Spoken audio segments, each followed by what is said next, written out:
ছেলে কেক খেতে খুব পছন্দ করে, তাই বাড়িতে কোনো কিছু পালন করার কথা শুনলেই সে ভারী খুশি হয়।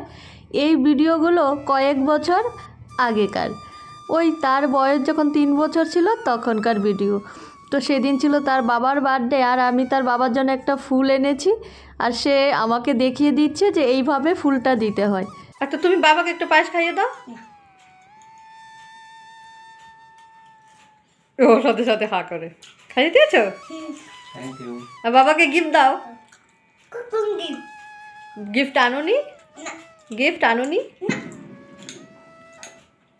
ছেলের মুখ থেকে এমন আধো আধো কথাগুলো শুনতে এত মিষ্টি লাগে। তো যাই হোক, এদিকে তার বাবা পায়েস খেতে ব্যস্ত, আর সে বসে পড়েছে এই যে কেক নিয়ে, কারণ তার পছন্দের কেক। তাহলে চলুন ভিডিওটি এখানে শেষ করছি। আপনারা সবাই ভালো থাকবেন, সুস্থ থাকবেন। আবার আপনাদের সাথে দেখা হচ্ছে নতুন একটা ভিডিওতে।